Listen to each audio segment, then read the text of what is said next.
Todos sabemos que para fazer face às alterações climáticas, o mundo tem forçosamente de diminuir o consumo de energias fósseis. Energias como o petróleo ou o gás são, além disso, altamente sensíveis a perturbações geopolíticas, tal como os últimos meses têm mostrado, com impactos muito diretos na nossa vida do dia-a-dia. No entanto, a verdade é que a energia é necessária e a maioria de nós não está propriamente disposto a abdicar de qualidade de vida, e as energias renováveis ainda não permitem fazer face às necessidades energéticas. Isto é de tal forma que o grosso da energia consumida no mundo continua a ser de combustíveis fósseis. Mas e se eu vos dissesse que existe uma fonte de energia alternativa que não emite dióxido de carbono para a atmosfera, tem um baixo risco associado e, além disso, é virtualmente ilimitada? Parece exagero, mas é verdade. Chama-se energia de fusão nuclear. Esta energia é ainda mais poderosa do que a energia nuclear clássica, a de fissão, utiliza matérias ilimitadas, átomos e isótopos de hidrogênio, e, ao contrário da energia nuclear clássica, produz muito pouca radioatividade. E se eu vos dissesse ainda que nos últimos anos tem havido avanços promissores que podem tornar esta energia, a energia de fusão, viável já nas próximas décadas? A verdade é que já há muito tempo, há quase um século, que sabemos que é possível produzir energia de fusão nuclear. Por uma razão simples, é ela a fonte da energia do Sol, onde as altas temperaturas e a enorme gravidade geram a fusão de átomos de hidrogênio que dão energia ao Sol e nos chegam à Terra através da luz. No entanto, conseguir gerar este tipo de reação na Terra tem-se revelado muito difícil. Esta dificuldade é de tal ordem que, no meio dos físicos e engenheiros que tentam a fusão nuclear, há até uma piada batida que diz qualquer coisa do tipo: faltam só 30 anos até termos energia de fusão. E onde sempre falta há 30 anos. Abordei este tema pela primeira vez, e única até agora, no 45 Graus, no final de 2018, no episódio 42 com o Luís Silva, físico e professor do Técnico. Se isto tivesse acontecido em qualquer outra altura nas últimas décadas, é quase certo que um episódio gravado 3 anos antes continuaria a estar perfeitamente atual. No entanto, desta vez não é assim, e por bons motivos. É que tem havido desenvolvimentos muito importantes nesta área nos últimos anos. Só no último ano, houve 2 dos maiores avanços concretos das últimas décadas no caminho para produzir energia de fusão. Em agosto do ano passado, nos Estados Unidos, a National Ignition Facility, o NIF, de que vamos falar muito neste episódio, bateu o recorde no que toca ao rácio de energia gerada pelo processo de fusão face à energia que foi preciso injetar para acionar essa fusão. A energia gerada continua a ser menos do que a injetada, mas este é um resultado muito promissor. E mais recentemente, já em fevereiro deste ano, o que em ciência é o mesmo que dizer ontem, o laboratório JET, no Reino Unido, bateu o recorde do máximo de energia total gerada no processo de fusão.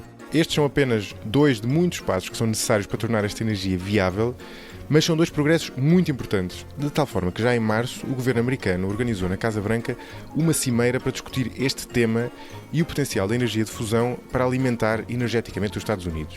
Ao mesmo tempo, do lado privado, todos estes progressos e o imperativo de encontrar soluções para as alterações climáticas têm levado ao aumento do investimento do chamado capital de risco, com dezenas de novas empresas a tentarem atualmente ser as primeiras a produzir energia de fusão que seja viável comercialmente. Por tudo isto, parece que finalmente, depois de décadas, estamos numa altura em que podemos ter uma perspectiva realista de ter avanços importantes nesta área no futuro relativamente próximo.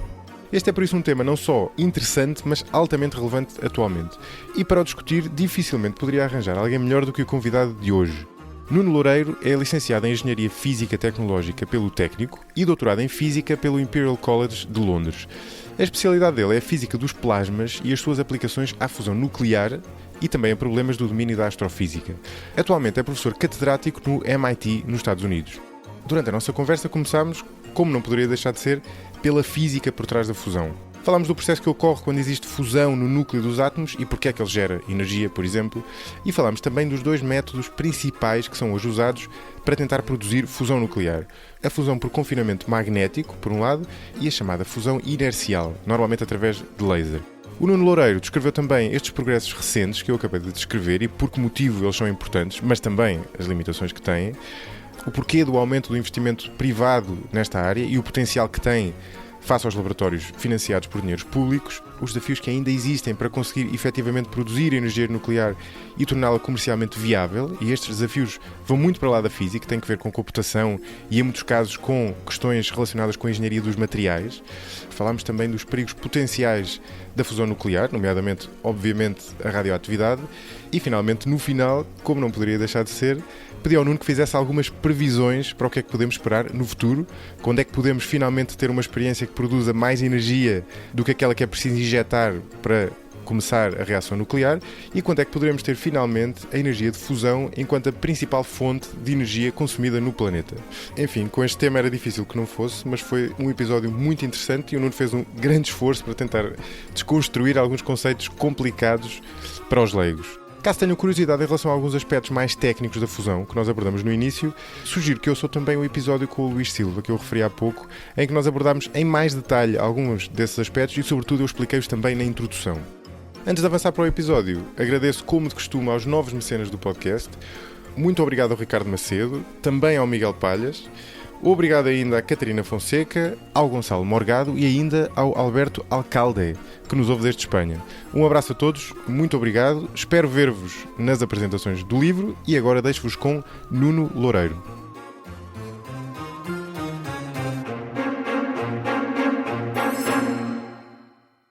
Nuno Loureiro, muito bem-vindo ao 45 Graus. Olá, obrigado, Zé Maria. Olha, eu vou-te passar já a bola, porque neste tema, eu faço isto quase sempre, mas neste tema em particular tem que ser o convidado a explicar. Não é a primeira vez que eu trato deste tema no 45 graus, já abordei com o Luís Silva no episódio há cerca de 2 anos, lá para o final do episódio, mas ainda assim é natural que os ouvidos não se lembrem. E, portanto, explica-me lá, em traços simples, como é que funciona a energia nuclear de fusão e como é que ela compara com a energia de fissão. Eu acho que é assim que se diz em português normalmente, não é? Sim, ok. Portanto, olá, Zé Maria, mais uma vez, obrigado pelo convite, muito gosto de estar aqui. Portanto, a fusão nuclear, como o nome indica, é uma energia que resulta de uma interação nuclear, tipicamente entre isótopos do hidrogênio, deutério e trítio é a reação mais favorável, e, portanto, esta reação consiste em tentar fundir os núcleos do deutério e do trítio. Esse processo liberta energia porque o resultado desse processo é energeticamente mais estável do que os núcleos antes de terem fundido. Desculpa, explica-me lá Portanto, isso essa energia...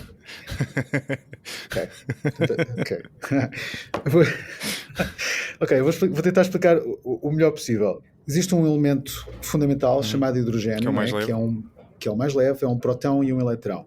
Existem os chamados isótopos pesados do hidrogênio, que é o caso do deutério e do trítio, que diferem do hidrogênio porque, em vez de terem um neutrão, têm 2 ou 3 neutrões. A fusão nuclear consiste em tentar fundir esses núcleos, os núcleos desses elementos. Também pode ser fundir pois os eu ia te núcleos perguntar de hidrogênio. isso, sim. Porquê é que normalmente se faz com os isótopos e não com o átomo de hidrogênio? Porque liberta mais energia ou porque é mais fácil? Deixa-me só dar aqui um passo atrás para responder à tua pergunta de uma maneira mais compreensível. Normalmente os núcleos não querem fundir, okay? Porque são prótons e os prótons têm a mesma carga e, portanto, repelem-se. E, portanto, a tendência natural não é estes 2 núcleos de deutério e trítio fundirem-se. Portanto, para conseguir que isso aconteça, é preciso dar-lhes muita energia para eles conseguirem ultrapassar essa repulsão natural que têm. Dar-lhes muita energia significa aquecê-los a temperaturas extremamente elevadas. O que faz com que eles circulem mais rápido, não é? Exato, portanto, circulam mais rápido. Aumenta a probabilidade de embaterem mais rápido, é isso mesmo. Esse é quase o termo técnico. Portanto, aumenta a probabilidade de haver uma reação de fusão entre estes 2 núcleos. As estrelas fazem isto com núcleos de hidrogênio, não têm problema porque têm uma gravidade imensa, não é? Portanto, muita massa, e, portanto, no centro do Sol as pressões são imensas e é relativamente fácil para o Sol conseguir fundir estes átomos de hidrogênio, e é assim que são libertada a energia que faz com que o Sol brilhe, não é? E que alimenta toda a vida na Terra. Aqui na Terra nós temos alguma dificuldade em conseguir chegar às temperaturas necessárias para conseguir as reações de fusão em abundância suficiente. E esta reação entre o deutério e o trítio é aquela que tem a maior probabilidade de resultar, de fundir, às temperaturas mais baixas. Sendo que essas temperaturas mais baixas não são tão baixas assim. Estamos a falar de qualquer coisa como 150 milhões de graus centígrados. São mais altas do que no Sol, na verdade. Não é? Exato. Portanto, nós precisamos de chegar a uma temperatura mais alta do que no centro do Sol, exatamente. Portanto, voltando à tua pergunta inicial, isto difere da fissão nuclear, que é o que se faz nas centrais nucleares convencionais, porque nas reações de fissão nuclear o que sucede é o oposto. Portanto, isto tem a ver com partir, por assim dizer, o núcleo de elementos pesados, urânio e plutónio, tipicamente, e os resultados são mais estáveis e, portanto, libertam energia nessa reação. Ok, então, realmente temos aqui várias frentes. Deixa-me tentar fechar uma por uma. Se calhar começando por aquilo que tu explicaste ainda agora. No fundo, há 2 fenómenos, digamos assim, à falta de melhor termo, que permitem fazer esta fusão dos núcleos. É a temperatura e a pressão, não é? Sendo que no Sol a pressão existe por causa da gravidade, da massa, não é? Que coloca os átomos ou os isótopos, para o caso, sobre essa pressão. Qual é a equivalência entre estes dois fenómenos? Porque eles, no fundo, produzem o mesmo resultado, mas não são a mesma coisa, pressão e temperatura, não é? Mas tem alguma... Qual é a relação entre eles? Ok, essa pergunta faz todo sentido. Portanto, nós aqui na Terra nós não temos uma maneira de conseguir imitar a força gravítica do Sol, não é? De uma estrela daquele tamanho. E, portanto, a alternativa que nos sobra é... A pergunta que uma pessoa se pode pôr é: imagine que quer ter um gás que está a 150 milhões de graus centígrados. Esse gás tem que estar dentro de algo, tem que estar confinado num recipiente físico, não é? Uma panela, chamemos-lhe, ok? É evidente que não há nenhum material conhecido na Terra que consiga estar exposto a temperaturas de 150 milhões de graus centígrados. E, portanto, a pergunta que se põe é: como é que eu faço um gás que está a essa temperatura e que não toca nas paredes do recipiente que o contém? Ok, então aqui se calhar temos que apelar um bocadinho à física básica que se aprende no liceu, não é? Que é, portanto, recordar que os eletrões e os prótons são partículas carregadas e, portanto, as suas trajetórias, a maneira como eles se deslocam, é sensível a campos magnéticos e campos elétricos que possam ser impostos. E, portanto, o que nós temos de fazer aqui na Terra, para confinar este gás muito quente, é construir aquilo que a gente chama umas garrafas magnéticas, passa a expressão. Portanto, é como se eu construísse uma gaiola magnética que usa os campos magnéticos para confinar os eletrões e os prótons.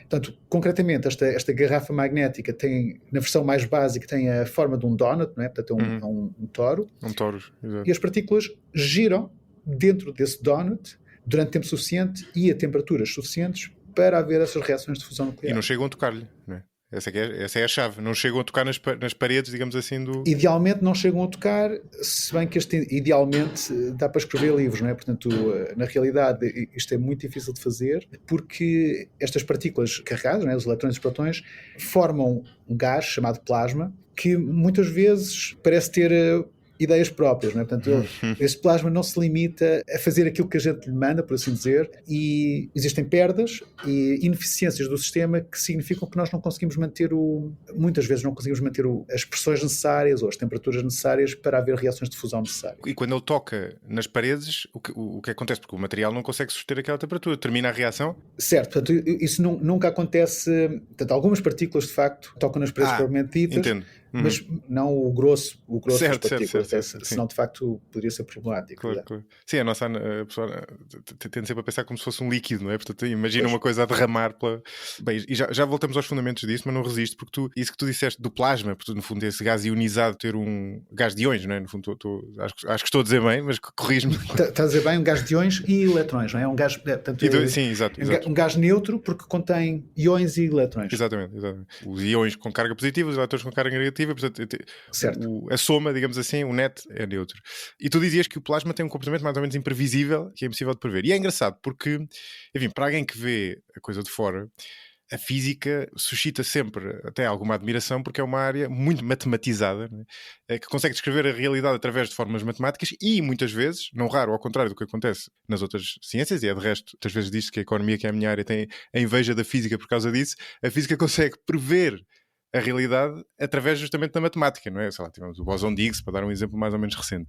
E aqui o que é um caso engraçado, porque a fusão nuclear é um objetivo com, enfim, já vai fazer 80 anos, não é? Portanto é um objetivo já com longas décadas e que parece criar sempre aos físicos e a quem trabalha nesta área uma série de desafios de confronto com a realidade, não é? Portanto, em que a realidade parece muito mais complexa, não só parece exceder essa capacidade de a matematizar, como parece excedê-la em muitos graus, não é? Porque há muitas décadas que se tenta fazer isto. Porquê é que isto acontece? Essa pergunta é muito boa, José Maria. Ótima pergunta. Portanto, se calhar esclarecer algumas coisas que são importantes para conseguir dar uma resposta completa à tua pergunta. Portanto, é verdade que se faz investigação em fusão nuclear desde os anos 40 e, se calhar, a primeira coisa que é importante distinguir é a fusão nuclear controlada da descontrolada, por assim dizer. Portanto, os humanos sabem, né? Exato. Portanto, os humanos sabem fazer a fusão funcionar e o exemplo mais espetacular disso, não estou a usar a palavra espetacular num sentido positivo, mas espetacular, sim. são as bombas de hidrogênio, não é? A tecnologia para as quais é conhecida desde o final dos anos 40 e que usam, precisamente, reações de fusão nuclear. Portanto, o que nós tentamos fazer, quando falamos da fusão nuclear como uma fonte de energia controlada, é tentar canalizar essa energia que está disponível no núcleo dos átomos para produzir eletricidade ou produzir calor, né? Portanto, aí a palavra controlada é a questão-chave. Portanto, a fusão nuclear controlada, a investigação acho que começou a assim mais seriamente mesmo nos anos 60, portanto vamos com cerca de 60 anos de investigação e sim, é verdade que nós ainda não dominamos completamente todos os aspectos de como fazer a fusão nuclear, mas o progresso na fusão nuclear, na investigação em fusão nuclear controlada, tem sido imenso. Qualquer métrica que se compare daquilo que se conseguia fazer nos anos 60 com aquilo que se consegue fazer hoje mostra que o progresso tem sido exponencial. Mas é de facto um problema muito difícil, como tu dizes, que resiste todas as tentativas, muitas tentativas de modelização. De modelização, certamente, e de compreensão na sua totalidade. Portanto, nós usamos a matemática, claro. A física de plasmas é uma disciplina da física tão rigorosa quanto outra qualquer. Portanto, usamos matemática para tentar descrever este sistema. Simplesmente o que se passa é que um plasma é composto por bilhões de partículas, ok?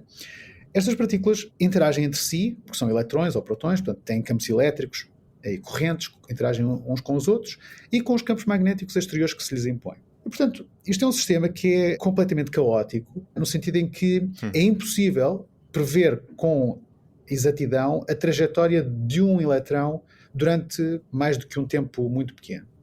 Portanto, nós temos de tratar este sistema com técnicas estatísticas. Certo. É estocástico, no fundo, não é? Exato. Tem uma componente aleatória, não é? Tem uma componente aleatória, portanto, nós tratamos isto com técnicas da física estatística que nos permitem calcular certas propriedades deste sistema. Prever como é que o plasma se vai comportar dentro desta garrafa magnética, não é? Já agora, nós chamamos a estas garrafas magnéticas, chamamos de tokamaks, é um acrónimo russo. Não é algo que alguém vá fazer umas contas com papel e lápis e no final ter uma fórmula que tenha a solução, não é? Não é isso. É? Quando as pessoas falam de modelizar um plasma de fusão, as pessoas estão a falar em fazer simulações que são estado da arte, em supercomputadores. Algumas dessas simulações podem demorar meses a fazer. No fundo, acho que se calhar para os ouvintes a analogia mais fácil de compreender é que é semelhante a prever o tempo, não é? Exato. Só que num sistema muito mais complexo do que o tempo. Portanto, nós conseguimos fazer algumas previsões e usamos os computadores para fazer essas previsões e através da computação avançada temos conseguido avançar muito ao longo das últimas 2 décadas, ou 3 décadas quase, na nossa compreensão desse sistema, que é um sistema estocástico, como tu dizias, portanto, altamente não linear, turbulento, para dizer que sim, que é difícil, mas que não é hopeless, não é? Portanto, nós temos feito muitos avanços conciliando medidas, portanto, experiências mesmo, não é? Interpretação de dados experimentais, com esta modelização computacional, com insights analíticos, às vezes, que não são uma solução no sentido em que se calhar os ouvintes estão mais habituados de uma solução exata do problema, mas que permitem compreender muitas das coisas que estamos a ver nestes reatores. Sim. E na verdade não é necessária essa solução exata, não é? O que é necessário é uma estimativa que permita ter uma noção do ponto central e de quanto é que ele se vai desviar e portanto conseguir... Isso mesmo. Interessante, e o número que tu deste agora. Aliás, eu apanhei uma apresentação tua sobre este tema que está no YouTube e tu dizias algo desse género que me impressionou. Simulações em supercomputadores atuais, portanto estamos a falar de supercomputadores de hoje, demorarem, disseste meses agora? Meses. O que é incrível. Sim. Portanto, exato. Portanto, esta escala de computação é uma escala que as pessoas em geral não têm uma noção concreta do tipo de computação que se faz, não é? E dos recursos que são utilizados. É muito frequente simulações para prever o comportamento destes plasmas, com os quais tentamos fazer a fusão nuclear, consumirem qualquer coisa como 100 milhões de horas computacionais. Okay, o que é que isto quer dizer? Isto quer dizer que houve alguém que pegou, por exemplo, em 100 mil computadores, ou 100 mil processadores, se quiser, que estão a trabalhar em paralelo, distribui o cálculo a fazer por esses 100 mil processadores. Isto quer dizer que o processador número 1 faz uma parte das contas, o número 2 outra parte, o número 3 outra parte. Eles comunicam entre si, não é? Portanto, o processador número 10 diz assim, olha, tenho aqui o resultado desta parte da conta, vou enviar para o processador número 20. Portanto, eles comunicam assim, é assim que funciona a computação paralela. E, portanto, estes 100 mil computadores juntos calcularam durante semanas, talvez às vezes meses, para chegar ao fim desta conta que eles estavam a tentar fazer. Estas contas são muito complexas, não é? Portanto, tipicamente tem a ver com tentar prever o comportamento deste plasma, como eu dizia, tende a ser turbulento, não é? E, portanto, dizer-nos se este plasma vai perder calor, se vai perder partículas, etc, etc. Sim, e rapidamente, enfim, corrijo-me se eu estiver a intuir isto mal, mas a minha intuição é que isto pode parecer estranho demorar assim tanto tempo, mas na verdade, se a pessoa pensar que pequenas diferenças de comportamento inicial depois têm efeitos exponenciais ao longo do tempo, não é estranho que exija esses recursos computacionais, não é? Porque tu, a partir do momento em que tens essas diferenças pequenas, facilmente crias cenários possíveis que são quase infinitos, não é? para o comportamento do plasma. Sim, portanto, é aquele caótico, não é? Que falavas há bocadinho. Pronto, essa sensibilidade às condições iniciais também é uma coisa que é explorada variando as condições iniciais. Portanto, cada simulação demora muito tempo, não é? E se quisermos explorar a sensibilidade das condições iniciais, temos simplesmente de fazer mais simulações. Mas aquilo que faz com que estas simulações computacionais sejam tão complexas é a diferença, bom, não sei, se calhar é muito técnico, mas portanto, é a diferença entre as escalas que queremos simular e as escalas que são exigidas pelo sistema. Portanto, imagina que para preveres o tempo em Portugal amanhã, imagina que tinhas que simular, tinhas que ter uma resolução de metro quadrado na área de Portugal.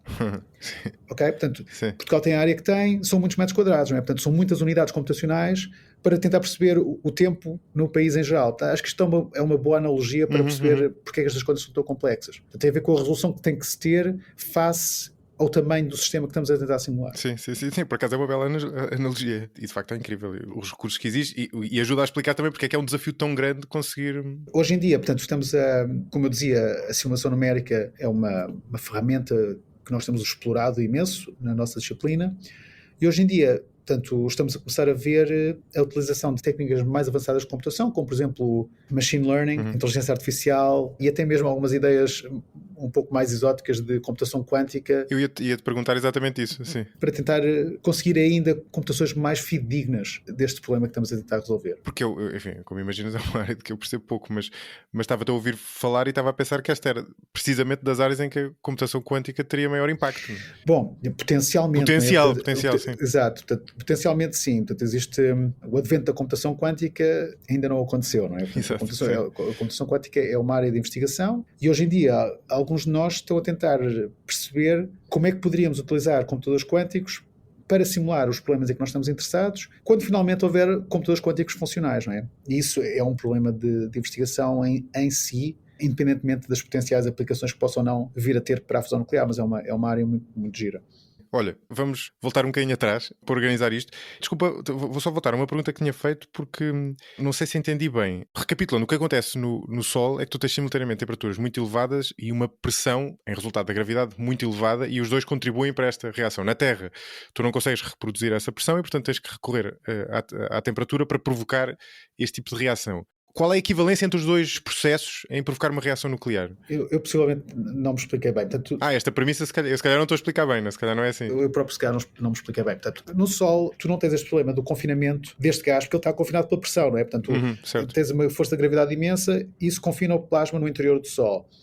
Nós aqui na Terra, nós não temos esse campo gravitacional e, portanto, para confinar o plasma, em vez de usarmos campos gravíticos, usamos campos magnéticos. Mas, quer dizer, ao fim do dia, uma pessoa tem que chegar a pressões muito semelhantes, em que a pressão é a densidade vezes a temperatura, não é? Mas porquê é que nós, na Terra, precisamos de temperaturas mais elevadas do que no Sol? É porque não conseguimos a mesma pressão, não é? Pois, portanto, exatamente. Tem a ver com a densidade que conseguimos confinar. Portanto, existe uma coisa chamada o produto triplo da fusão, o produto de Lawson. E eu acho que isto é relativamente intuitivo.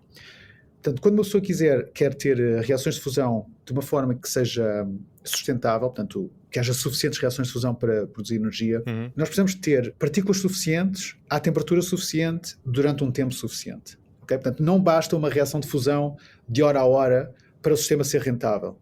E, portanto, se quiseres maximizar isto, tu consegues maximizá-lo tendo mais densidade, ou mais temperatura, ou mais de ambos, portanto, mais pressão, durante tanto tempo quanto conseguires.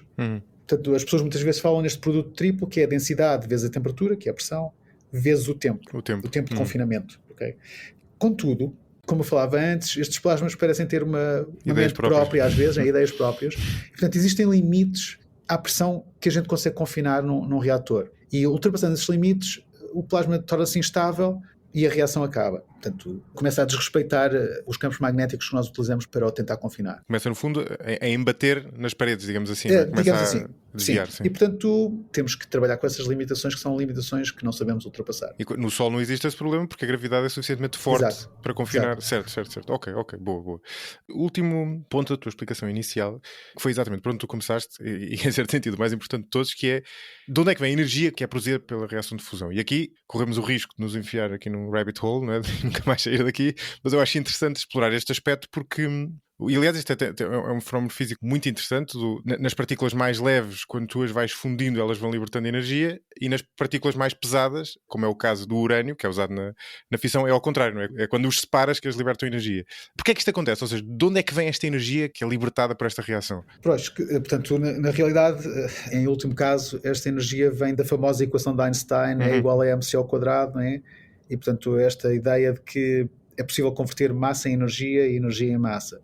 O que acontece no caso da fusão é que existe uma diferença de massa entre a soma das partes e o produto final da fusão, não é? Exatamente, entre os ingredientes iniciais e o resultado. E essa massa é convertida em energia. Eu estou cheio de pena de ti que estás a ter que explicar estas coisas para leigos, mas vou ter desculpa, mas vou ter que fazer uma pergunta a seguir, que é, isso é relativamente fácil de perceber intuitivamente, não é? Se o produto final desta fusão é menor do que a soma das duas massas iniciais, liberta energia. Mas porquê é que liberta energia? Porquê é que isso acontece? Quer dizer, o que é que está nas leis da física que faz com que, no fundo, ou por outro, ao contrário, porquê é que a massa é menor, não é? O que é que acontece para que a massa do produto final seja menor do que a massa dos dois átomos, ou neste caso dos dois isótopos iniciais? Zé Maria, eu não sei se sei dar uma explicação simples a essa pergunta. Na realidade, isto tem a ver com questões sobre a estabilidade interna dos núcleos e a maneira como nem todas as configurações são possíveis. Portanto, apenas o facto de, a esta escala, as coisas estarem quantizadas e, portanto, apenas certos níveis podem ser ocupados. E, portanto, não podes ter uma reação em que as massas estejam distribuídas continuamente. Existe como se tivesse uma tabela de situações possíveis e essa tabela é discreta. E, portanto, a diferença entre esses níveis tem que ser libertada em energia de uma forma discreta. Os fotões de luz que a gente fala que são energia, não é? Mas tem alguma coisa a ver com... Eu lembro de ter apanhado esta explicação em tempos e era qualquer coisa deste tipo. É preciso alguma energia, digamos assim, para manter o núcleo do átomo coeso. No fundo, para o átomo existir, não é? Para o átomo existir e não se desmembrar, à falta de melhor analogia, não é? Certo. E essa energia diminui com a fusão, ou seja, é menor no hélio, que vem a seguir ao hidrogênio, do que no hélio. E daí, quando tu fundes dois átomos de hidrogênio, libertar-se essa energia extra. Enquanto que no caso do urânio é ao contrário. Certo, exatamente. Tudo o que estás a dizer é correto e é complementar àquilo que eu estava a dizer. Isto é, na realidade são duas perguntas diferentes. Uma é porque é que existe esta conversão de massa em energia e a outra é porque é que para os átomos mais leves a tendência é fundir e para os átomos mais pesados a tendência é fissionar. A explicação foi aquela que tu acabaste de dar muito bem. Ok, boa. Pronto, então temos o mise en place, digamos assim, temos os ingredientes que precisamos para avançar para a parte mais sumarenta. Este é um tema que me interessa, acho que desde que em miúdo comecei a interessar-me por física e por estas áreas, enquanto obviamente leigo e quer dizer, enfim, não segui essa área, mas este sempre foi um tema que me fascinou porque há décadas que se sabe que está aqui um grande potencial de resolver uma série de problemas do mundo, mesmo antes da questão das alterações climáticas, não é? Mesmo antes disso, só o facto de teres uma fonte de energia praticamente ilimitada é a razão para investir pelo menos atenção nisso. Ao mesmo tempo, como tu dizias, já há décadas que se tenta fazer avanços, tu chamavas a atenção a esse ponto, é importante, que não é exatamente desde os anos 40, aí provavelmente as atenções estavam mais focadas na questão da bomba e menos na utilização de energia, mas pelo menos desde os anos 60, e no entanto os avanços foram sendo sempre mais lentos do que se desejava, até há uma série de piadas na área em torno disso, não é? Toda a gente que já leu qualquer coisa sobre o assunto já ouviu, não é? Qualquer coisa do tipo fusão nuclear há 2 décadas de distância e estará sempre, há variações sobre esta piada, mas é sempre a mesma coisa. A verdade é que nos últimos anos, e quando eu digo os últimos anos, falo do último 2 anos, ou 3 anos, começa finalmente a parecer haver vários progressos a sério nesta área. Tu próprio já o disse há bocadinho que tinha havido muito mais progressos do que no fundo parece em termos de resultados, não é? Como acontece sempre, não é? Há sempre coisas que estão a passar debaixo d'água e que não fazem headlines, mas que são progressos. A verdade é que só no último ano nós tivemos pelo menos 2 avanços importantes, que esses sim fizeram manchetes de jornais. Um nos Estados Unidos, no National Ignition Facility, que fica no Lawrence Livermore National Laboratory, portanto é um laboratório americano, em que conseguiram, através de... E já agora, e até é uma pergunta que eu te vou fazer assim, porque há 2 métodos, basicamente, atualmente, para tentar fusão. No caso dos Estados Unidos, eles usaram um método que é através de laser, salvo erro, não é? E conseguiram...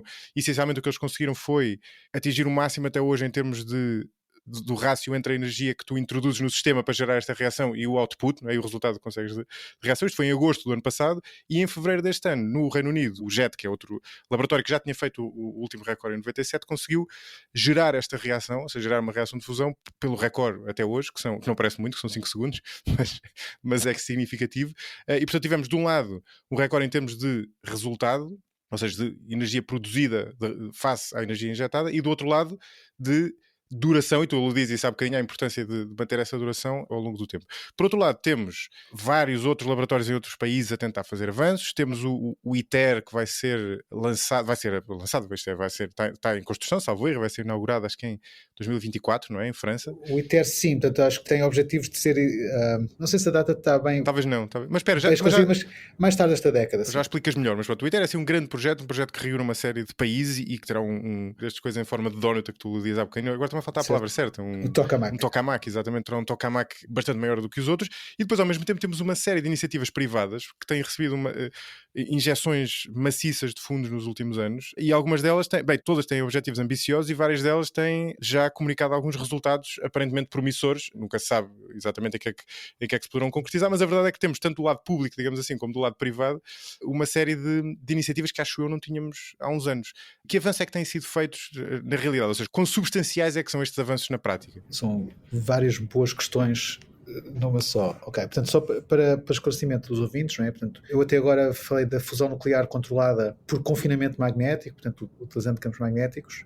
Existe uma alternativa que é a utilização de lasers para fazer implodir uma cápsula que contém os reagentes, não é? Portanto, o deutério e o trítio. Portanto, pode ser por iluminação direta da cápsula com esses feixes de laser, da maneira mais uniforme possível, ou por iluminação indireta, que é o que eles tentaram fazer no NIF. Portanto, os lasers, na realidade, não incidem na cápsula diretamente, incidem nas paredes de um pequeno cilindro, dentro do qual está a cápsula.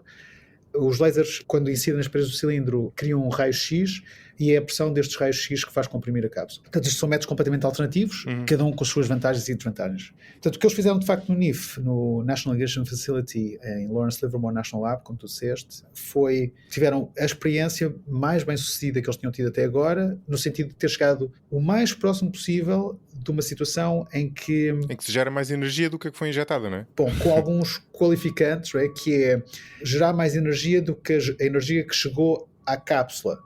Mas a energia que chega a esta cápsula que estamos a tentar fundir é uma fração ínfima, cerca de 1% da energia que foi utilizada para ligar estes lasers. Isso foi uma grande vitória do NIF e foi um acontecimento espetacular. Esta área não é a área em que eu sou um especialista, mas pelo que eu percebo, este triunfo teve a ver com manipulações muito subtis da maneira como a cápsula é construída.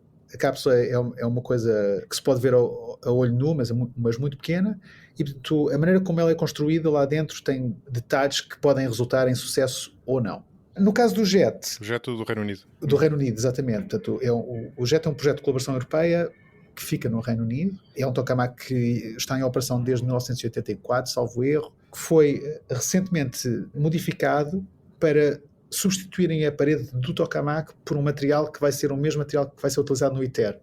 Tu também falaste. Portanto, então, eles estão neste momento a usar o JET como um teste, né? Como uma máquina para fazer testes, exatamente, para tentar prever o que é que vai acontecer no ITER. E, portanto, o que eles conseguiram, depois de alguns soluços, por assim dizer, foi tentar reproduzir a melhor experiência que eles tinham tido até agora, que tinha sido em 97, mas agora nas condições mais próximas das condições que o ITER vai ter. E portanto, eles não só conseguiram reproduzir o que tinham feito em 1997, eles conseguiram ultrapassar a energia produzida e manter essa energia durante 5 segundos, que basicamente é o máximo que o JET pode operar sem interrupções.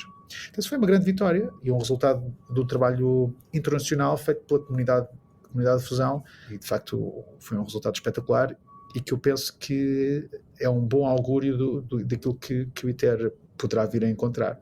Sim, e o ITER, eu apanhei algumas declarações nesse sentido e coincide até com o que o Luís tinha dito no episódio. Em traços simples era algo neste sentido. Se o JET conseguiu isto, o ITER quase certeza vai conseguir um rácio superior a 1, ou seja, gerar mais energia do que aquela que é injetada, simplesmente pela sua dimensão. Porquê é que isto é assim? Porquê é que ser maior, não é? Neste caso, é quase um garante de maior rendibilidade? Se é que é assim. Quer dizer, a ideia subjacente àquilo que tu acabaste de dizer tem de facto a ver com o tamanho, porque o tamanho traduz no tempo que tu consegues confinar a energia dentro do teu tokamak. Okay? Para explicar isto melhor, talvez possa apelar a uma imagem simples de cozinha. Imagina que tens uma panela com água a ferver, ok? A panela está com água a ferver, está tapada, mas as paredes estão em contacto com o ar da cozinha, que está à temperatura ambiente, certo? Então, se tu não estiveres a fazer nada, tu vais perder a temperatura da água que lá está, não é?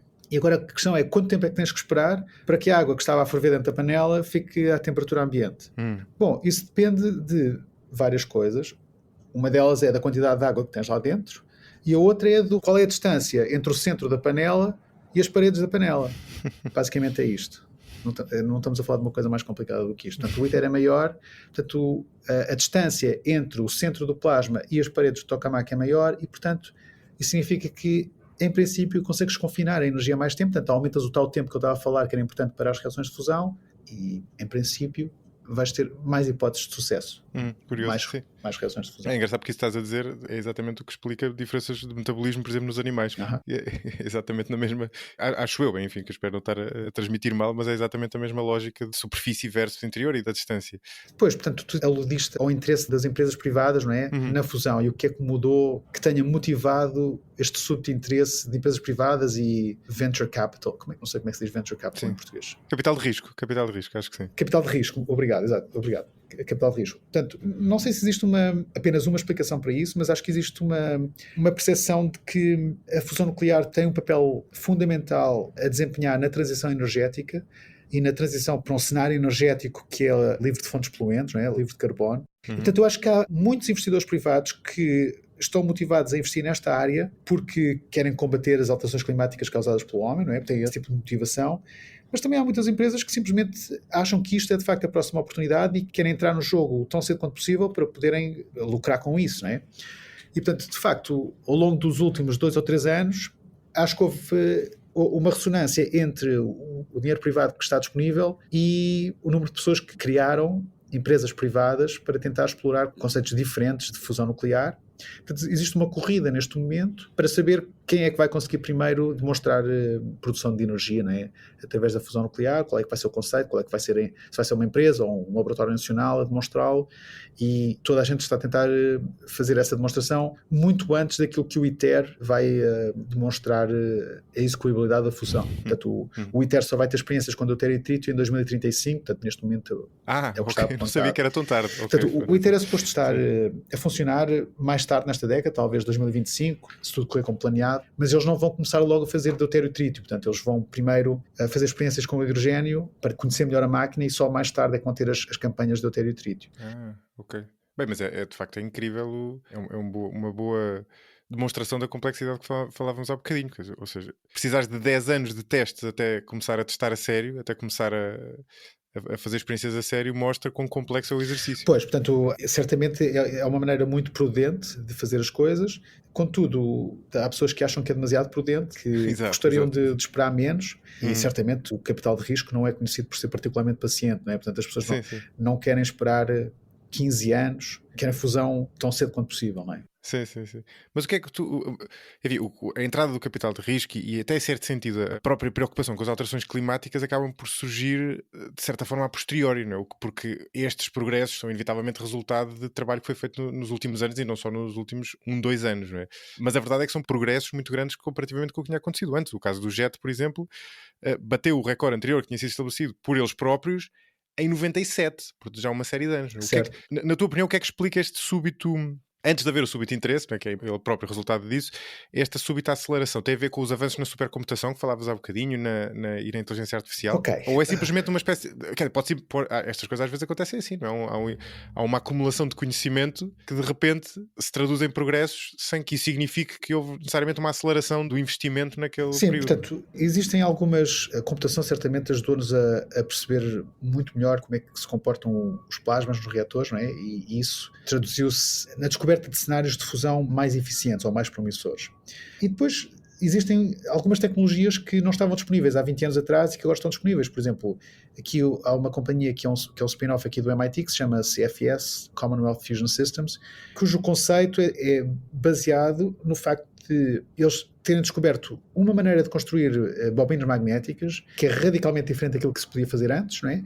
E que permite termos campos magnéticos muito mais fortes do que se achava que seria possível.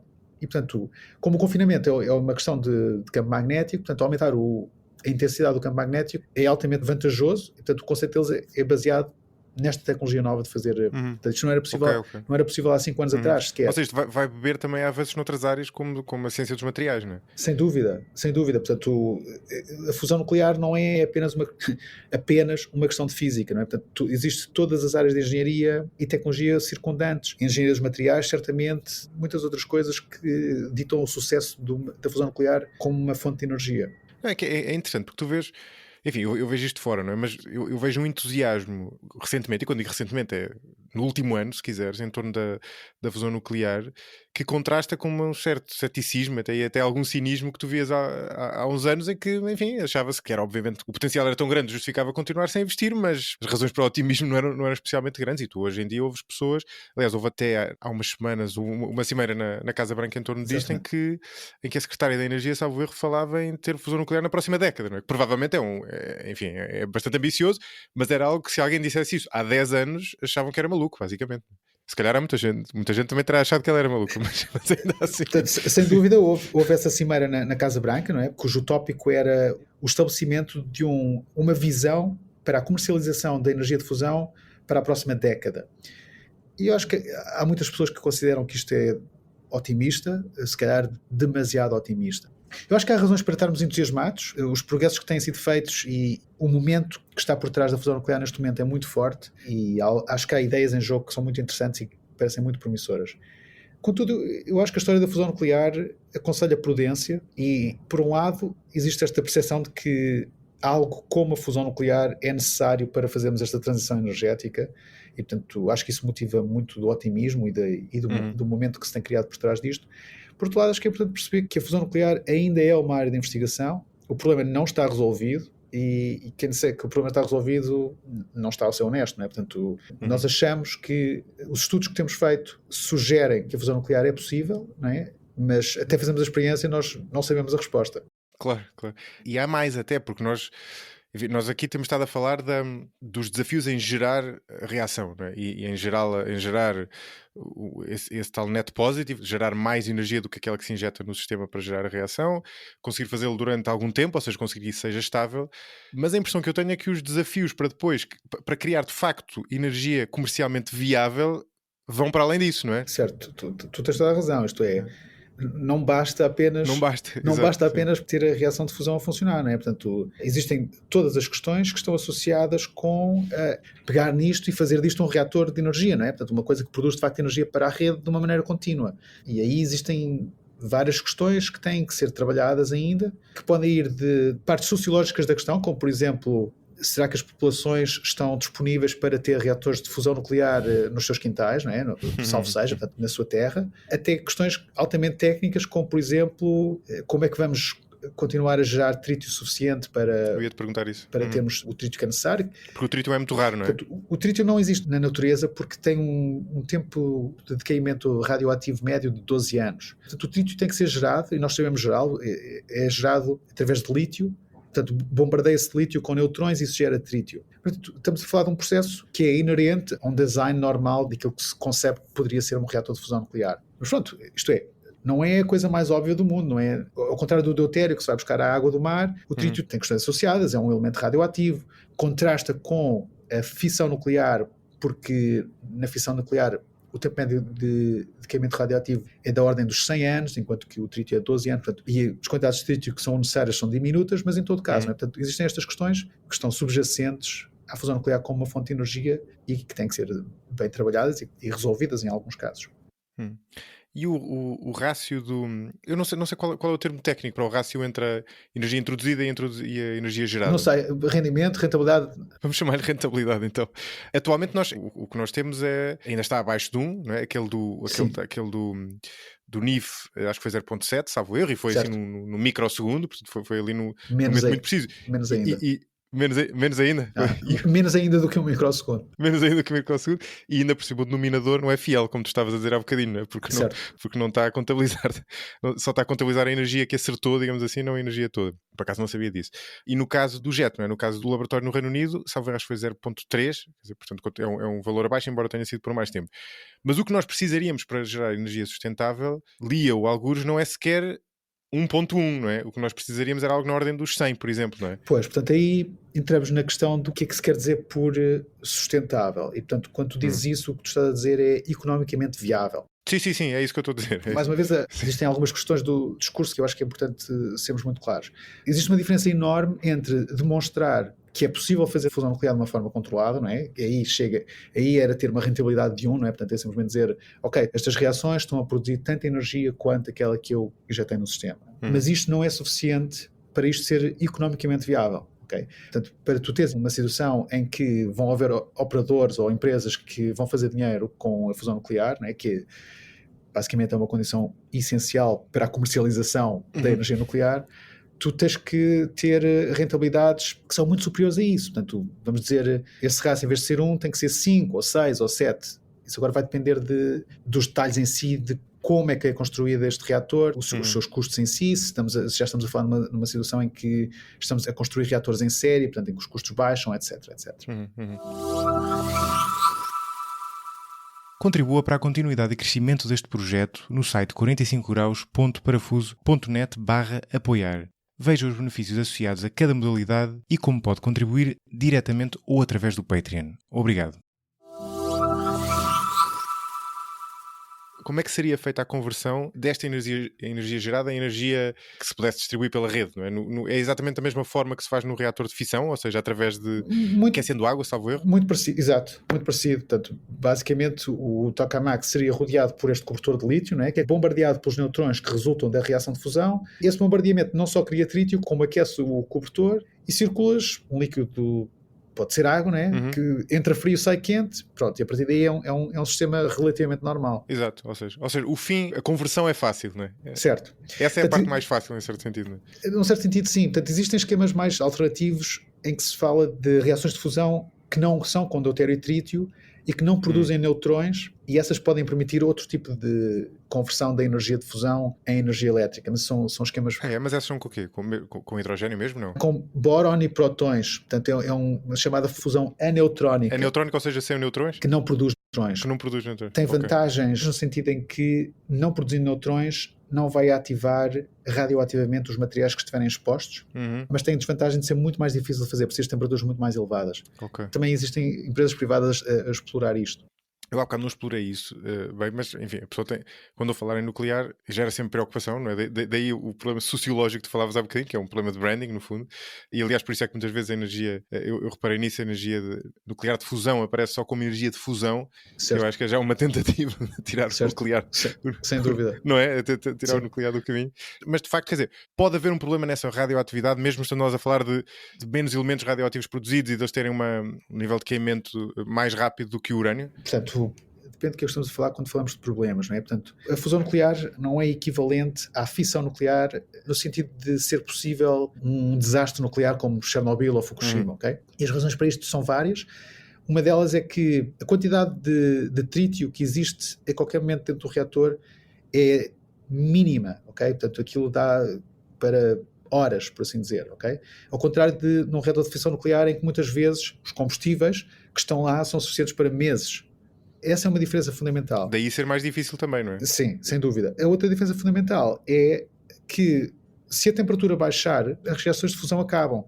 Portanto, voltando ao início desta conversa, conseguir que a fusão nuclear funcione dá imenso trabalho, não é? É preciso ter aquelas temperaturas enormes, não é? Portanto, qualquer interferência com o reator, qualquer falha do seu funcionamento, causa imediatamente baixa da temperatura, acabam-se as reações de fusão. Portanto, este cenário de desastre nuclear não existe na fusão nuclear e é uma das coisas, entre várias coisas, que a torna uma alternativa tão interessante à fissão nuclear. Sim, ou seja, a vela apaga-se em vez de gerar um incêndio. Não é? Exatamente, a vela apaga-se. Exatamente. Agora, não nos podemos esquecer que isto continua a ser uma energia nuclear, não é? Portanto, o trítio é um elemento radioativo e vai haver ativação radioativa dos componentes da máquina. Pronto, e outra questão que se fala às vezes é os riscos associados para a proliferação nuclear que possam ter a ver com a fusão nuclear. Esses riscos também existem. São mínimos, não sei se diria mínimos, mas inferiores aos riscos das centrais nucleares convencionais, mas não são zero. Sim, esse é um ponto interessante. Enfim, é um ponto interessante sobretudo por causa deste problema de opinião pública que surge sempre em torno da energia nuclear e mesmo Quer dizer, eu acho que parte dele tem que ver com o equívoco entre a energia de fissão e a energia de fusão, mas há outra parte que persiste mesmo depois de esclarecido esse equívoco, ou pelo menos parte dele. Tu há bocadinho falaste deste duplo esforço que existe atualmente de um lado de laboratórios públicos, digamos assim, ou seja, com fundos dos Estados, e do outro lado de empresas privadas. O que é que as empresas privadas... Enfim, eu sei que são muitas, portanto não é muito fácil responder isto assim, mas em que é que elas estão a ser criativas, não é? O que é que elas estão a tentar fazer diferente que os laboratórios com fundos públicos não conseguem fazer ou não querem fazer, tendo em conta o ambiente em questão? Nos melhores dos exemplos, o que essas empresas estão a fazer é desburocratizar o processo e simplesmente ter uma atitude mais eficiente, mais proativa, mais... Experimentação, não é? Sim, com experimentação, mas também com um sentido de urgência, ok. que é difícil de implementar às vezes em operações muito burocratizadas ou que têm uma grande inércia, não é? Como muitas vezes os laboratórios do Estado aqui nos Estados Unidos são operações gigantes, não é? Aos quais é muitas vezes difícil incutir um sentido de urgência ou tipo, que não conseguem inovar de uma maneira tão eficiente como algumas das empresas privadas. Sim, o processo de decisão é mais lento, não é? O processo de decisão mais lento, sim. A aversão a riscos, etc. Exato. Portanto, esta importação de uma atitude de Silicon Valley para o mundo da fusão, que é de facto o que nós estamos a ver, tem vantagens e desvantagens, claro, não é? Como tudo. Eu acho que algumas das vantagens são uma eficiência maior uma menor aversão a correr riscos, não é? Permite experimentar várias coisas. Agora, aquilo que nós estamos a ver é, de repente, todo um mapa de empresas diferentes, nem todas têm propriamente um conceito que eu diria que está muito bem pensado. Portanto, acho que existe um pouco de tudo. Existem algumas que eu acho que são muito promissoras, ou pelo menos um conceito muito interessante, outras não tanto. Quer dizer, o mercado decidirá mais tarde, não é? Sim. No caso das privadas, a partir de dir-se que elas estavam numa certa desvantagem por não terem os meios que tu tens para fazer no ITER um tokamak gigante, não é? Eles não conseguem fazê-lo, não é? E sendo a dimensão importante, como tu dizias há bocadinho, isso à partida seria uma desvantagem, quer dizer, pelo menos neste método de confinamento magnético, não necessariamente no outro, uma desvantagem difícil de ultrapassar, não é? Sem dúvida. Portanto, o projeto ITER, acho que é importante que as pessoas tenham noção, o orçamento oficial do projeto ITER neste momento é 20 e tal bilhões de dólares. Okay? E os insiders dizem que isso é uma subestimativa que na realidade talvez esteja mais próximo dos 40 bilhões de dólares. Portanto, sim, não é qualquer empresa privada que tem estes recursos à sua disposição.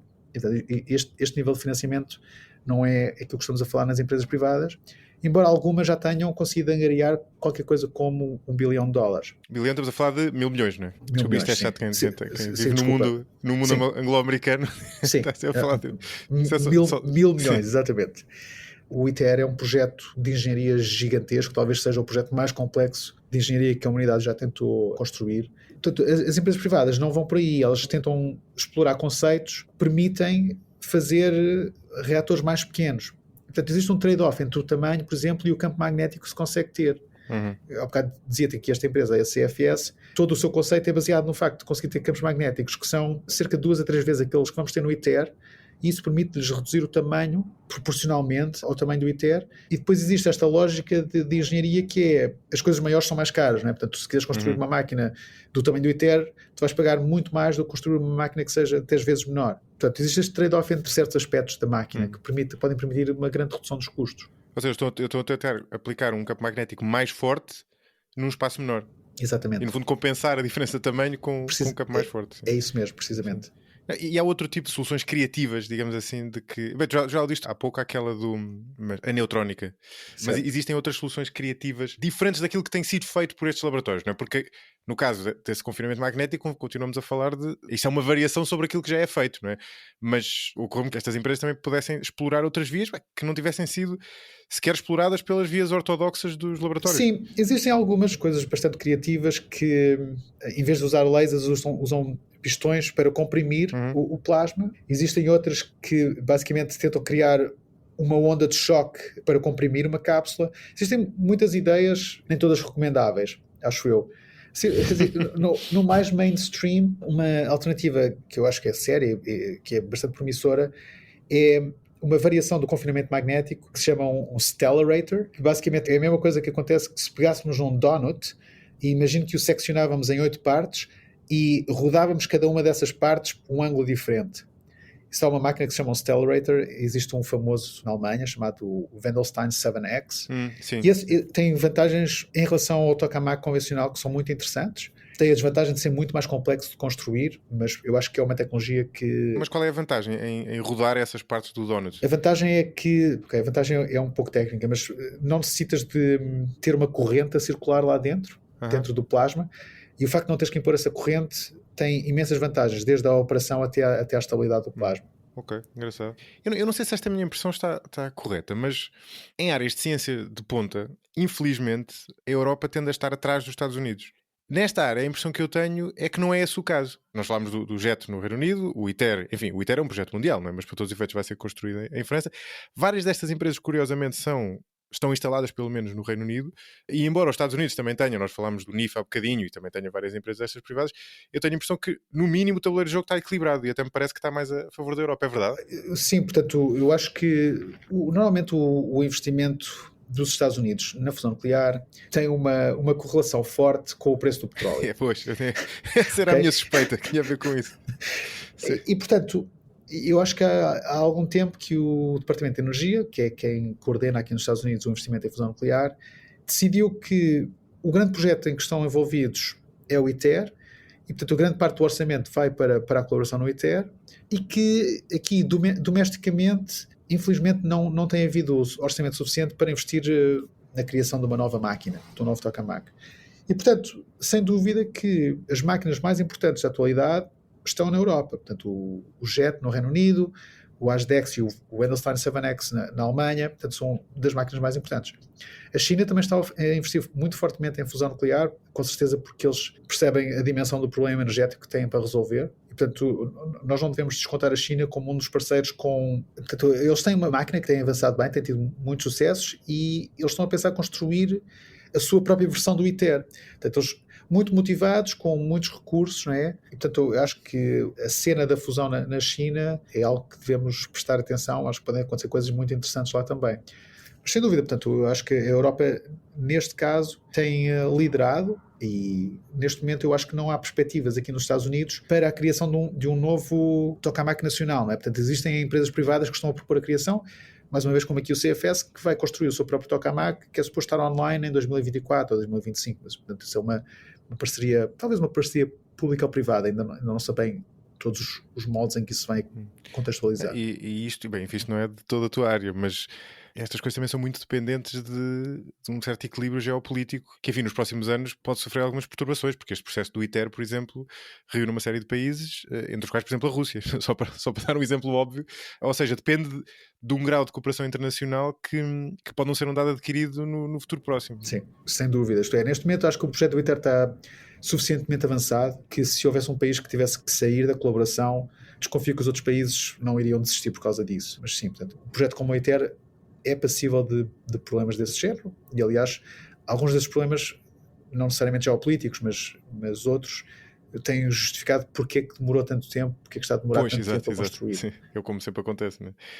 Tu lidas mais com a fusão através do confinamento magnético, portanto és um pouco enviesado para esta pergunta, mas a impressão com que eu fiquei é que não só existem mais destes projetos com confinamento magnético do que com fusão por inercial, não é? Através de laser, como também é nesse que tu apostas mais, não é? Ou seja, é aquilo que parece ter mais potencial futuro, tendo em conta as condicionantes que existem sobre o outro. Bom, sim, portanto, acho que é importante esclarecer que experiências como o NIF, o seu objetivo principal não é a fusão nuclear. O seu objetivo principal é estudar aquilo que acontece em explosões. Porque eles gerem o arsenal nuclear, não é? A missão principal do Lawrence Livermore National Lab é a gestão do arsenal nuclear dos Estados Unidos. Portanto, eles estão muito interessados em saber o que é que acontece à matéria em densidades e temperaturas extremas, e, portanto, estas experiências que eles fazem com o NIF têm como primeiro objetivo responder a questões que são questões importantes para a manutenção do arsenal nuclear. E, portanto, os orçamentos que estão disponíveis para aspectos que têm a ver com a defesa nacional são muito, muito, muito superiores aos orçamentos que estão disponíveis para coisas como a fusão nuclear, não é? Portanto, o NIF é muito bem financiado, não pela sua relevância para a fusão nuclear, que também a tem, mas pela sua relevância para a defesa nacional. É perfeitamente possível que experiências tipo o NIF, não é? Portanto, de fusão por confinamento inercial, consigam criar um plasma que está a fundir e que tenha reações de fusão abundantes. Mas isso não quer dizer que esse seja o melhor sistema para ter uma central de fusão nuclear a produzir energia. Por exemplo, existe uma dificuldade inerente que é a maneira como o NIF funciona, existe uma cápsula, como eu expliquei, que contém o deutério e o trítio. Os lasers irradiam essa cápsula, direto ou indiretamente, a cápsula explode, acabou, não é? Pois. Isto não é uma produção de energia contínua. Portanto, para uma central nuclear, o que se deseja é uma situação em que a energia está a ser produzida de uma maneira contínua. Portanto, qualquer experiência por confinamento inercial nunca vai operar de uma maneira contínua, vai operar sempre de uma maneira pulsada. Portanto, teria que ter esse... Uma cápsula de cada vez. Para ser minimamente funcional, a minha intuição é que teria que ter essa rendibilidade. O limiar de rendibilidade será muito maior do que o do magnético, não é? Do que o do confinamento magnético. Pronto, teria que ter uma grande rentabilidade e depois, potencialmente, o que teríamos que ter era maneiras de armazenar a energia produzida, imagino baterias gigantes, para que depois essas baterias possam ser usadas de maneira contínua. Pronto, isto implica avanços na tecnologia de armazenamento de energia que não existem ainda hoje, não é? A fusão nuclear, na versão dos tokamaks, também tem esse problema, mas agora estamos a falar da escala de, possivelmente, horas, em vez de ser da escala do nanosegundo. Portanto, é muito diferente nesse sentido. É interessante. Ainda bem que te perguntei isto, por acaso, porque eu não tinha percebido esse desafio adicional que existia na questão do laser, não é? Pois, portanto, tem a ver com esta diferença fundamental entre fazer fusão nuclear como uma experiência de laboratório ou utilizar a fusão nuclear para produzir energia. Sim. São coisas distintas, não é? Não, por exemplo, só essa explicação que deste agora é interessante porque é aquilo que se chama ir para lá das manchetes dos jornais, não é? Porque quando a notícia sai, as pessoas leem que houve esse progresso e imaginam logo uma correlação, uma causalidade, neste caso, com a produção de energia nuclear, que na verdade não é necessariamente no caso, não é? Como tu explicavas, nem foi sequer isso que os levou a fazer aquela experiência, não é? Portanto, é bastante diferente. Não é? E os privados, exatamente. O grosso, se não todas as empresas privadas, estão a fazer com confinamento magnético. Não todas, certamente. Portanto, existem algumas, como esta, por exemplo, dos pistões, não é? Portanto, acho que sim, acho que uma grande parte está a utilizar técnicas de confinamento magnético, mas como eu digo, não todas. Boa. Bom, Nuno, estamos a aproximar do final da conversa. Eu faço esta pergunta sempre, mas nesta aqui é especialmente relevante perguntar isto. Há alguma coisa importante que eu não tenha perguntado, que não tínhamos coberto? Não, portanto, houve só um aspecto que podíamos ter falado, mas diz. Da mesma maneira que a dinâmica dos plasmas é importante para a fusão nuclear, ela também é muito importante para compreender uma série de fenómenos extraterrestres, não é? Por assim dizer, portanto, fenómenos em astrofísica ou em física do espaço, as explosões solares, etc. E, portanto, existe esta sinergia entre as descobertas que se fazem em fusão nuclear e o que elas possibilitam que a gente depois compreenda em coisas astrofísicas, que eu acho que é uma coisa interessante e que eu pessoalmente alicia-me. Portanto, tu trabalhas nas duas áreas, precisamente porque existem relações muito fortes entre a física de um sistema e a física destes outros sistemas. Portanto, isso às vezes é interessante. É engraçado teres dito isso, porque era uma pergunta que eu tinha para te fazer e esqueci-me. Portanto, foi engraçado ter falado nisso agora no final. Mas o que é que nós já soubemos, o que é que nós já aprendemos sobre o universo, digamos assim, através da investigação nesta área? Pois, ok. Portanto, por exemplo, as ferramentas computacionais que a gente desenvolve para estudar fusão nuclear, né, os códigos que a gente usa para fazer simulações, são muitas vezes os mesmos códigos ou os mesmos paradigmas que se podem usar para estudar coisas como explosões no Sol, ou jatos astrofísicos, ou turbulência em galáxias, ou geração de campos magnéticos. Portanto, isso é uma série de pontos comuns, não só a nível da teoria, não é? Portanto, das descrições que fazemos do sistema que tentamos estudar, como também das próprias ferramentas que utilizamos, os códigos e etc.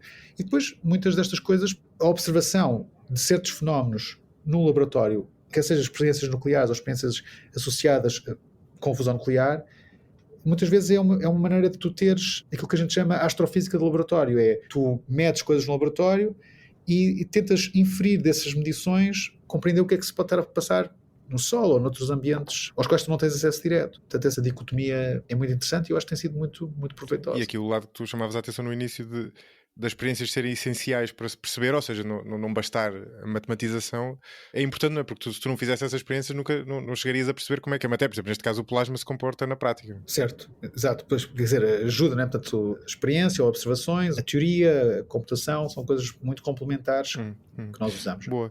Olha, antes de passarmos ao livro, eu não resisto a fazer-te uma pergunta traiçoeira. Se tu tivesses, se tivesses que apostar, quando é que dirias que vai haver o próximo... Em que ano é que vai haver o próximo grande progresso? Pode estabelecer outro, mas ocorre-me, por exemplo, uma tal rendibilidade superior a 1. Quando é que achas que isso vai ser atingido? Eu acho que nós vamos ver isso no final desta década. Portanto, eu acho que vai haver... Bom, pelo menos o tokamak que está a ser construído aqui nesta parceria entre o MIT e esta empresa privada, chama-se Spark. Ele é suposto estar online em 2025. E, portanto, eu acho que em 2026, se tudo correr bem, a ideia é que eles vão demonstrar rentabilidades superiores, muito superiores a 1. Ou seja, tu achas que quando superar o limiar vai superá-lo por bastante, não é? Eu acho que sim. E acho que a resposta à tua pergunta é esta década. E já agora? Espero não me estar a enganar a mim mesmo. Eu acho que eu dizia que a pergunta é traiçoeira, mas tu não corres grande risco, não é? Porque está uma área em que tem havido tantas previsões erradas que não, enfim, não estás provavelmente a pôr a tua reputação no cepo a fazer uma previsão. E já agora não resisto. No cenário mais otimista de todos, quando é que poderia haver, na tua opinião, energia comercialmente viável, ou seja, energia a circular de produção de fusão? Pois, isso aí depende de muitos fatores que são completamente exteriores à física e à tecnologia. Muitos deles são fatores económicos, outros são fatores políticos, não é? Mas repara já agora só uma coisa. Eu não disse ela tornar-se disseminada, não é? Eu disse ela entrar na rede, algures, não é? Claro que depois para escalar pode ser mais difícil. Portanto, eu acho que a esperança é que tecnicamente isso seja possível antes de 2050.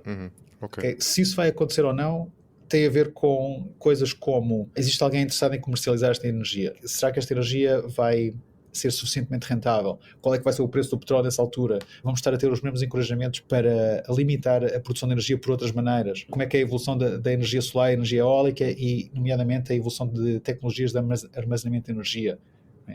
Portanto, acho que há imensos fatores que podem determinar a resposta à pergunta que estás a fazer, que não tem nada a ver com a física e a tecnologia em si. Esta que era verdadeiramente a pergunta traiçoeira das duas, né? Porque estás a extravasar a tua área. Olha, vamos terminar. Eu sei que tens um livro bom para recomendar, que eu já li um bocadinho na preparação desta conversa, portanto, força. Pois, portanto, tinhas perguntado que eu sugerisse um livro. Há um livro recente de um senhor chamado Arthur Turrell. Eu acho que portanto, é um livro muito narrativo, portanto, está escrito de uma maneira para entusiasmar as pessoas para esta área e tenta contar de uma maneira acessível a toda a gente a excitação que se está a viver nesta área. E a pessoa que escreve sabe do que está a falar, portanto, ele é doutorado, por curiosidade, pelo Imperial College, onde eu também estudei, em fusão nuclear. Portanto, é uma pessoa que tem acesso às pessoas e tem um acesso à ciência, que não é o mesmo que se fosse uma pessoa não educada na área. E acho que é um livro de leitura muito fácil e que qualquer pessoa pode apreciar e extrair algo valioso. E ele até tem, salvo erro, um aspecto interessante, porque ele depois trabalhou na área da economia, não? Embora ele seja doutorado em física. Certo, portanto, eu sei que ele mudou de área, não sei muito bem o que é que ele faz hoje em dia, além de escrever estes livros. Eu acho que foi ao contrário, eu acho que ele passou por economia, acho que ele esteve no Banco de Inglaterra e depois voltou à física para escrever este livro. Acho eu, não tenho certeza do que estou a dizer. Mas boa, acho que é giro. E já agora recomenda também o outro que me tinhas enviado. O outro livro é um livro que eu acho que também é diferente, mas acho que também é interessante para as pessoas. Certo, portanto é um livro mais técnico, embora não um livro técnico. Chama-se Star Power e é escrito por um cientista chamado Alain Becquelet, que é um profissional que trabalha na área. E é fundamentalmente, se calhar mais focado no ITER e naquilo que rodeia a construção do projeto. Porque ele está envolvido no ITER. Certo. Portanto, ele é um cientista francês, muito envolvido no ITER e, portanto, escreveu este livro para contar essa história. É uma perspectiva muito diferente do primeiro livro que eu recomendei e o foco também é diferente. Não, eu posso confirmar, eu li um bocadinho dos dois e sim. É exatamente isso que está a dizer, não é bem um livro académico, não é? É um livro de não ficção sobre o tema, mas que é perfeitamente acessível, certo. Mas o outro tem mais storytelling. O outro é talvez uma leitura mais light. Exato. É mais concreto, não é? Isto é a arte destas coisas, não é? Quando contas uma história com pessoas, é muito mais relatable para quem está a ler do que a teoria, por muito acessível que ela esteja. Enfim, isso tem a ver também com a nossa própria mente. Bom, Nuno, olha, obrigadíssimo, foi uma excelente conversa, obrigado pela tua paciência e, enfim, esforço e disponibilidade em tentar traduzir esta complexidade para leigos. Obrigado, José Maria. Acho que nem sempre fui muito bem sucedido, mas pronto, espero que as pessoas tenham ficado com alguma ideia do que é a fusão nuclear e o que é que nós tentamos fazer. Sim, não, enfim, falo por mim, é um privilégio poder conversar com alguém que trabalha nesta área e conhece de perto tanto a teoria como as experiências que estão a ocorrer nesta área. Para mim foi ótimo. Obrigado. Obrigado, José Maria. Este episódio foi editado por Hugo Oliveira. Visitem o site 45graus.parafuso.net/apoiar para ver como podem contribuir para o 45 graus, através do Patreon ou diretamente, bem como os vários benefícios associados a cada modalidade de apoio. Se não puderem apoiar financeiramente, podem sempre contribuir para a continuidade do 45 graus, avaliando-o nas principais plataformas de podcasts e divulgando-o entre amigos e familiares. O 45 graus é um projeto tornado possível pela comunidade de mecenas que o apoia e cujos nomes encontram na descrição deste episódio. Agradeço em particular a Ana Raquel Guimarães, Júlia Piccini, Família Galaró, José Luís Malaquias, Francisco Hermenegildo, Nuno Costa, Abílio Silva, Salvador Cunha, Bruno Heleno, António Lima, Helena Monteiro, Pedro Lima Ferreira, Miguel Van Uden, João Ribeiro, Nuno Pinheiro, João Baltazar, Miguel Marques, Corto Lemos, Carlos Martins e Tiago Leite.